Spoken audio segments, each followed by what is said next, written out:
तो स्वागत है आप सभी का फैंस क्वेश्चंस के एक नए एपिसोड में, जहां हमेशा की तरह आज भी मेरे पास आप सभी के कई सारे बेन 10 से रिलेटेड अमेजिंग क्वेश्चंस हैं, जिनको आज हम एक एक करके आंसर करने वाले हैं। तो देर किस बात की, चलो वीडियो की शुरुआत करते हैं हमारे पहले क्वेश्चन के साथ।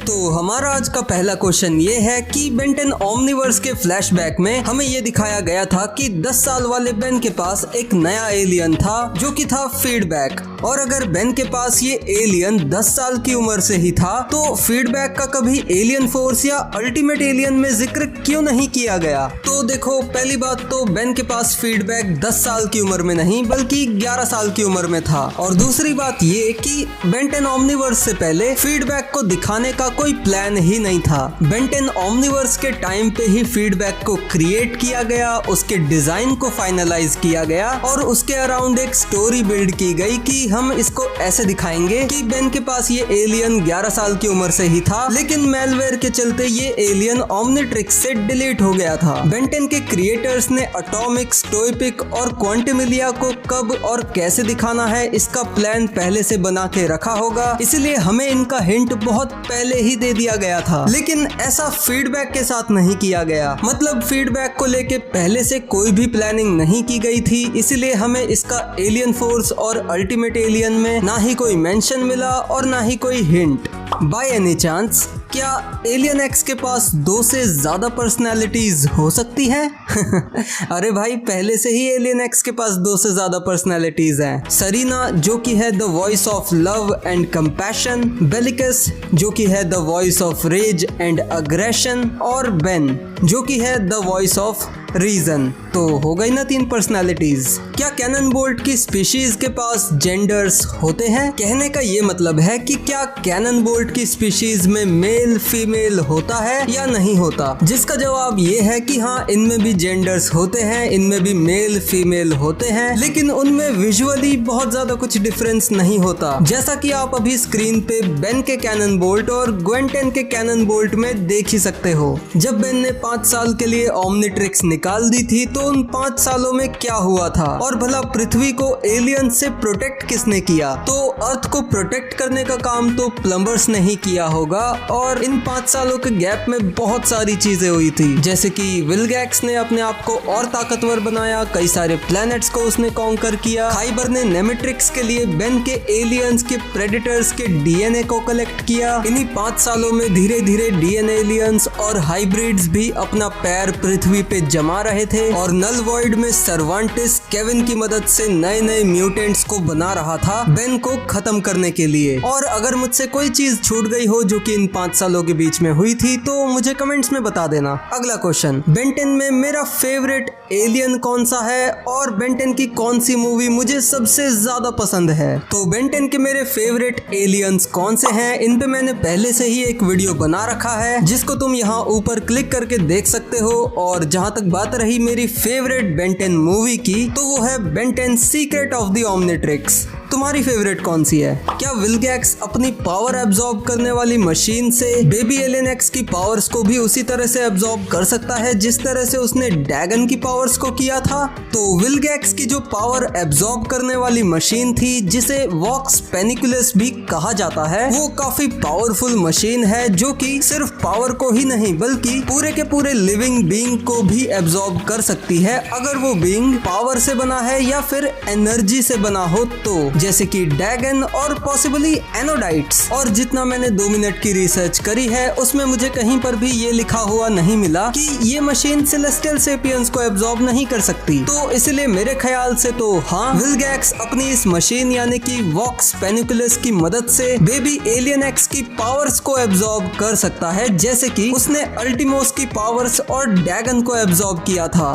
बेन ने क्लासिक सीरीज में मास्टर कंट्रोल को बंद कैसे किया था? अब देखो यार, मास्टर कंट्रोल में बेन को ओमनिट्रिक्स के अंदर मौजूद सारे के सारे एलियंस का और ओमनिट्रिक्स के सभी फंक्शंस और फीचर्स का एक्सेस मिल जाता है, और बेन ओमनिट्रिक्स को मेंटली कंट्रोल कर सकता है, यानी कि सिर्फ सोचने भर से ही वो ओमनिट्रिक्स को ये कमांड दे सकता है कि उसे कौन से एलियन में ट्रांसफॉर्म होना है या फिर उसे ओमनिट्रिक्स का कौन सा फंक्शन यूज करना है। और ऐसे ही वो मास्टर कंट्रोल को सिर्फ सोचने भर से ही ऑफ कर सकता है। एंड इस सीन में बेन यही कर रहा होता है और उसने ओमनिट्रिक्स को अपने पीछे छुपा इसीलिए लिया था ताकि विल्गैक्स और केविन ये देख ना पाए कि बेन ओमनिट्रिक्स में क्या बदलाव कर रहा है। क्या कंप्लीटेड ओमनिट्रिक्स में डीएनए स्कैनिंग वाला फीचर नहीं है? पर अगर उसमें है तो फिर उसने नेमेट्रिक्स के प्रेडेटर एलियंस के डीएनए को स्कैन क्यों नहीं किया? देखो, कंप्लीटेड ओमनिट्रिक्स के अंदर बिल्कुल डीएनए स्कैनिंग यानी कि कैप्चर मोड है और अब तक का सबसे ज्यादा एडवांस कैप्चर मोड है, लेकिन फिर भी उसने नेमेट्रिक्स के प्रेडेटर एलियंस को स्कैन इसीलिए नहीं किया क्योंकि ओमनिट्रिक्स कभी किसी नॉन सेपिएंट एलियन स्पीशीज यानी कि वो एलियंस जिनमें सोचने समझने की क्षमता ज्यादा डेवलप्ड नहीं होती, उन एलियंस को ओमनिट्रिक्स जानबूझ के ही स्कैन नहीं करता क्योंकि अगर ओमनिट्रिक्स का सेपिएंट यूजर इन नॉन सेपिएंट एलियंस में ट्रांसफॉर्म होगा तो वो इन्हें ढंग से कंट्रोल नहीं कर पाएगा और अपने आप से वो काबू खो देगा, जैसा कि हमने खाइबर के साथ होते हुए देखा।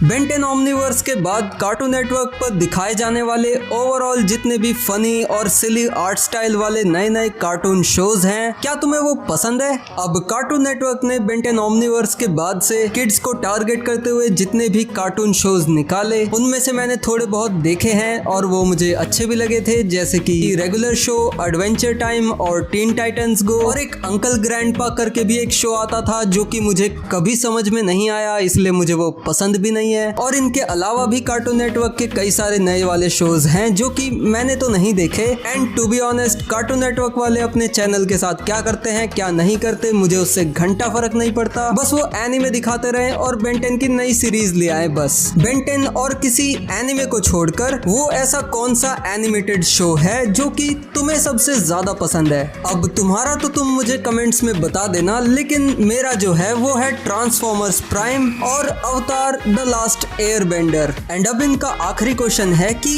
एलियन एक्स पहले से ही इतना ज्यादा पावरफुल है तो उसके अल्टीमेट फॉर्म यानी कि अल्टीमेट एलियन एक्स का कितना पोटेंशियल होगा?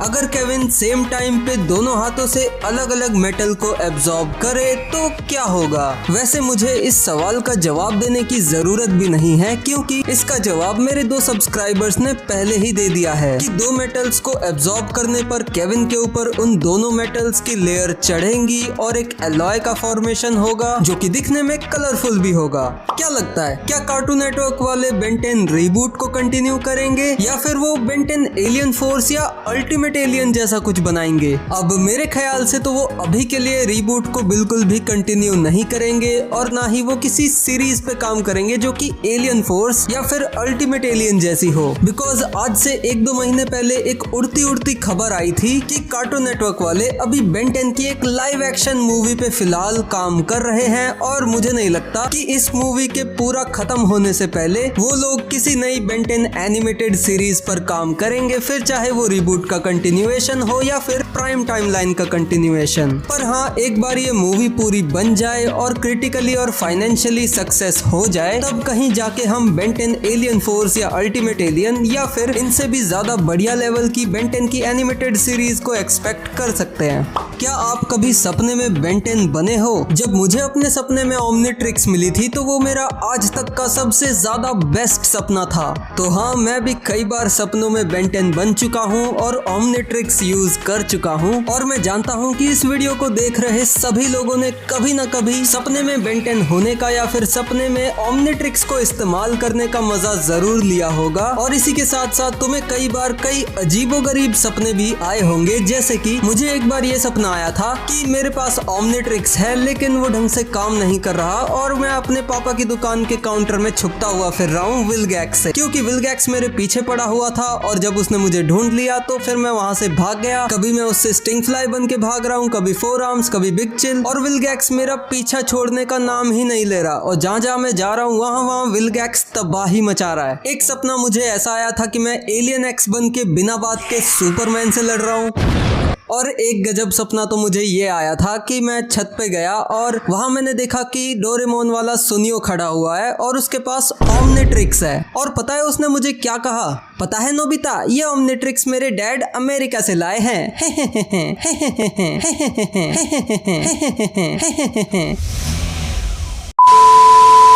एनीवेज, ये तो मेरे बेंटेन से रिलेटेड कुछ अजीबोगरीब और फनी सपने थे, पर अगर तुम्हें भी बेंटेन से रिलेटेड ऐसे ही कोई अजीबोगरीब या फनी सपने कभी आए हैं तो वो मुझे कमेंट्स में जरूर शेयर करना। अगला क्वेश्चन, बेंटेन और गोकू तुम्हें क्यों पसंद है, इसके 2 रीजन बताओ and congratulations for 300 K subs. तो सबसे पहले मुझे कॉन्ग्रेचुलेट करने के लिए तुम्हारा शुक्रिया। और बेंटेन मुझे 2 रीजंस की वजह से पसंद है, पहला उसका कॉन्सेप्ट और दूसरे उसके एलियंस। और गोकू मुझे पसंद है उसकी फाइटिंग स्किल्स, फाइटिंग टेक्निक्स और उसके नए नए पावरफुल फॉर्म्स की वजह से। अगला क्वेश्चन, क्या होता अगर बेंटेन ग्वेन से शादी कर लेता? Oh my God, bro. Oh, hell no, man. What the fuck, man? Get your ass on. कौन है ये लोग? कहां से आते हैं ये?